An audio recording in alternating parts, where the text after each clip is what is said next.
ඈත පිටිසර ගම්මානයක ඩිංගිරාල කියලා ව්‍යාපාරිකයෙක් ජීවත් වුණා. එයා ගොඩක් ලොකු පොහොසතෙක්. ඒ වුණාට එයා හරීම ලෝභ මිනිස්සෙක්.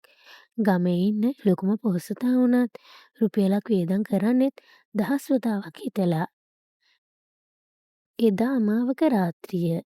මුළු ගමම අඳුරින් වැලිලිලා තිබුණේ. ඒත් ඩිංගිරාල්ගේ ගෙදර විතරක් පොඩි එළියක් තිබුණා. මහත්තයා ඒ ලාම්පුව ටිකක් මේ පැත්තට දෙන්නකෝ. ඉදිකටට නූල දාන්නත් බෑ. මගේ ඇස් ගොඩක් රිදෙනවා. මොකටද මේ ඕන තරම් එළිය තියෙන්නේ? හොඳට ඇස් ඇරලා බලන්න. එතකොට පෙනෙයි.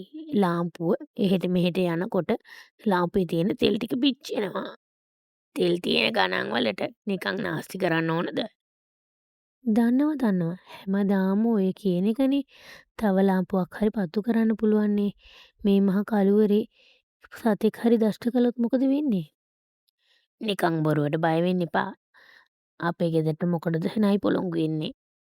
මේ ගෙදර මොකොත් නෑ කියලා උන් ආවත් හැරිලා ඇයි? තවත් ලාම්පුවක් පත්තු කළොත් තෙල් වලට තවත් වියදම් වැඩි වෙයි. එතකොට අපේ ආදායමෙන් කොටසක් අඩු වෙයි. මං ඇවිත් ඔයාට කිව්වනේ ලබන මාසේ ගමේ උත්සවයට හැමෝම අලුත් ඇඳුම් අඳිනවා. මං ඇඳන් ඉන්න ඇඳුම් ගොඩක් පරණයි. දැක්කනේ ඔයා. අලුත් සාරියක් අරන් දෙන්නකෝ මට. මං කියලා තියෙනවනේ මගෙන් අලුත් ඇඳුම් අරන් ඉල්ලන්න එපා කියලා. ඇඳුම ඉරුණා නම් ඒකම අහලා අඳින්න. කවුරු හරි ඇහුවොත් මේක අලුත් විලාසිතාවක් කියලා කියන්න. අනිත් නගරවල මේවා හරි ගණන්. ඔයා දන්නේ නෑනේ. ඔයා මුදල් හැර වෙන කිසිම දෙයක් ගැන දන්නේ නැද්ද? එහෙම ඉන්න එකේ තියෙන වැරැද්ද මොකද්ද? මගේ ඇස් වලට හැමදේම සල්ලි විදියටයි පේන්නේ. හරි ගිහින් නිදා ගන්න. ලාම්පුව පත්තු වෙලා නිකන් බොරුවට තෙල් නාස්ති වෙනවා. එහෙම කියලා ඩිංගිරාල පත්තු වෙන ලාම්පුව නිවලා දැම්මා. මුළු ගෙදරම අඳුරු වුණා. දන්නවද රාලේ ඊයේ ඩිංගිරාලගේ ගෙදර මොනවද වුනේ කියලා? එයාගේ බිරිඳ දේවි එයාගෙන් අලුත් ඇඳුමක් අරන් ඉල්ලුවා. එතකොට ඩිංගිරාල කියනවා බොරුවට වේදම් කරන්න එපා කියලා. දන්නවා. මාත් ඒ පැත්තෙන් යනකොට හැමදේම ඇහුණා. අර දේවි ගොඩාක් පව්. එයා ළඟ එච්චර සල්ලි තිබිලත් මොකටද එයා සතුටින් ඉන්නේ නෑනේ. ළඟ ඉන්න අයවත් සතුටින් තියන්නේ නෑ. ඔයා දන්නවද දවසක් එයා උණ හැදිලා ඉන්නකොට වෙද මහත්තයා ළඟට ගියොත් සල්ලි වේදම් වෙයි කියලා කොහොඹ කොළ ටිකක් අඹරලා බීලා නිදාගත්තා. මැරෙන්නත් ගියා. ඔව් මට මතකයි. එයා මොකට මෙහෙම කරනවද මන්දා. එයා ළඟ තියෙන සල්ලි වලින් එයාටත් සතුටක් නෑ අනිත් අයටත් සතුටක් නෑ. සල්ලි එකතු කරලා එයා ඒක පරිස්සම් කරගෙන ඉන්නවා. මේ විදිහට අතාරින්න බෑ. එයාව වෙනස් කරන්න ඕන. එයාගේ මුදල් තණ්හාවෙන් එයාට පාඩමක් උගන්වමු. මං ගාව හොඳ අදහසක් තියෙනවා. මොනවද ඒ? මොන වුණත් කියන්න. සමහර විට ඔයාගේ අදහස වැඩ කරයි. සමහර විට ඔයාගේ අදහස වැඩ කරන්නේ නැති වෙයි. නෑ මේ පාර නම් අනිවාර්යෙන් වැඩ කරයි. මොකද කිව්වොත් ඩිංගිරාලගේ මුදල් තණ්හාව නිසා ලේසියෙන්ම මුදල් හම්බ කරන්න ඕනකමට එයා ඕන දෙයක් කරයි. අපි එයාගේ තණ්හාව පාවිච්චි කරලා එයාට අපි පාඩමක් උගන්වන්න ඕන. ඔයා තමා මට උදව් කරන්න ඕන. ඔයා කොහොමත් හැම දෙයකටම මාව ගාව ගන්නවනේ. හරි කමක් නෑ මොනවද කරන්න ඕන?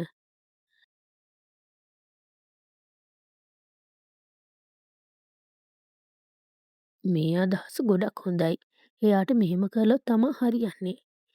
ඒත් එයා මේකට කැමති වෙයිද? එයා හරිම බුද්ධිමත්. අකමැති වුණොත් එයා අපිව විශ්වාස කරන්න ඕන. ඒ විදිහට අපි රඟපාන්න ඕන. එතකොට තමා එයා අපිව විශ්වාස කරන්නේ. හරි.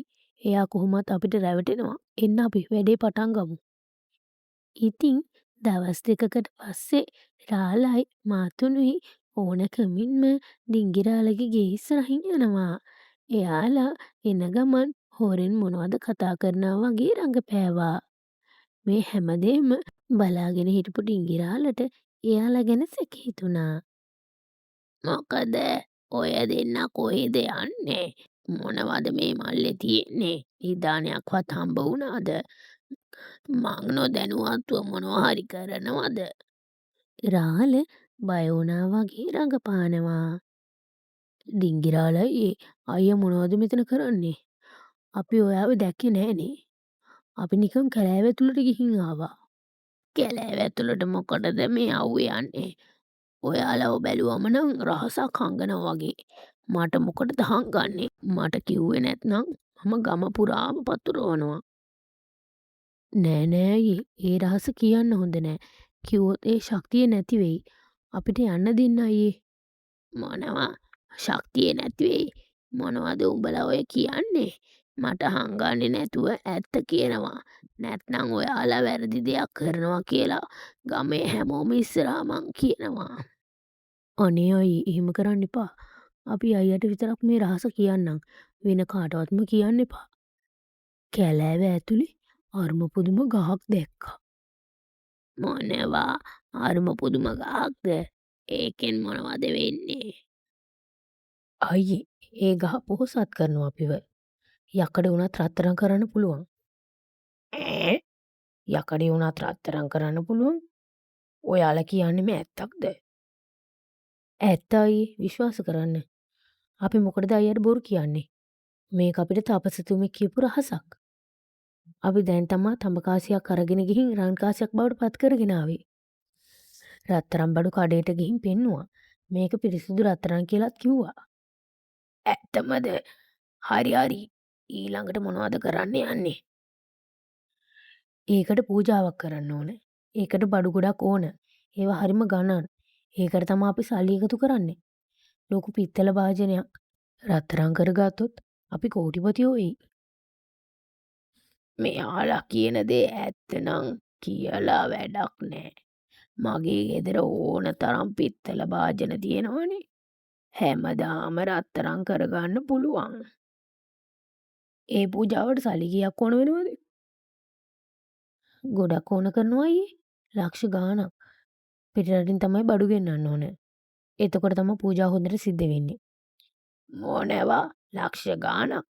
අපෝ එච්චර සල්ලි මං ගාව නෑ. හරි අයියේ කමක් නෑ. අපි වෙන කාගෙන් හරි ඉල්ල ගන්නම්. ඒත් මුදල් දෙන කෙනාගේ භාජන තමා රත්තරන් කරගන්න පුළුවන්. ඒකෙන් භාගයක් එයාලට භාගයක් අපිට. ඉන්නකෝ.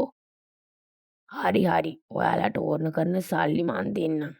ඒත් මගේ ගෙදර තියෙන භාජන තමා රත්තරන් කරන්න ඕන.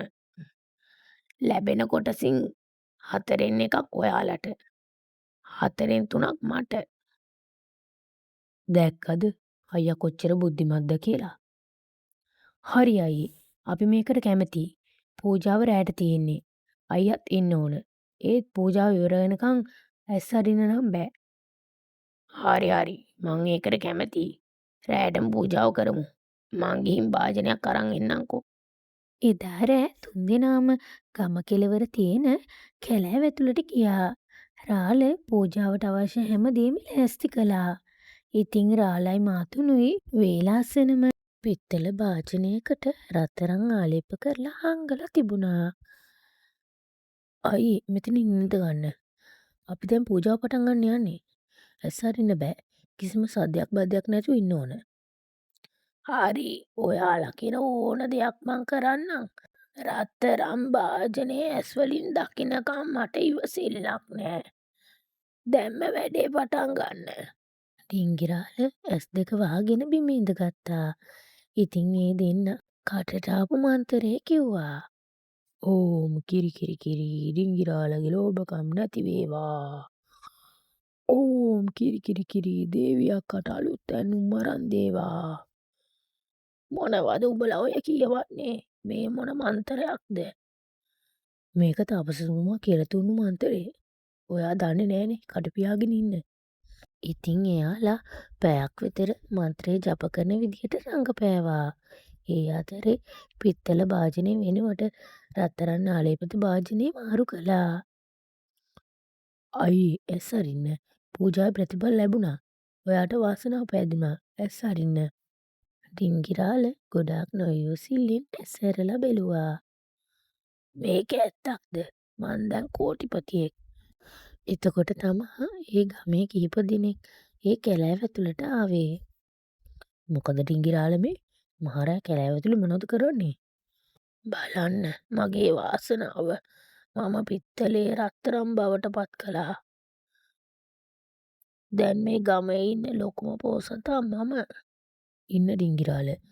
හීන ලෝකෙන් එළියට එන්න. ඒ රත්තරන් නෙවෙයි රත්තරන් නාලේ පිත්තල භාජනය. රාල ඒ භාජනේ ගලකින් පිරිමැද්දා. එතකොට රත්තරන් පාටට තිබුණු භාජනය පිත්තල භාජනයක් බවට හැරවුණා. ඔයාලා මාව රැවැට්ටුවද? කෝ මගේ සල්ලි? එයාලා ඔයාව රැවැට්ටුවේ නෑ. ඔයාට පාඩමක් උගන්වන්න කරලා තියෙන්නේ. ඔයාගේ ලෝභකම නැති කරන්නයි මෙහෙම කරලා තියෙන්නේ.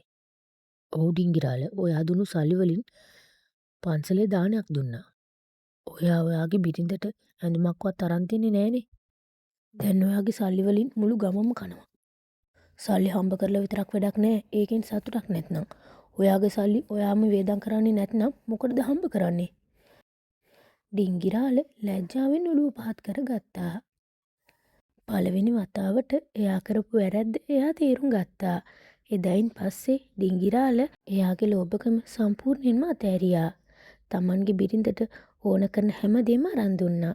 ඒ විතරක් නෙවෙයි ගමේ ඉන්න දුප්පත් අයටත් උදව් උපකාර කළා.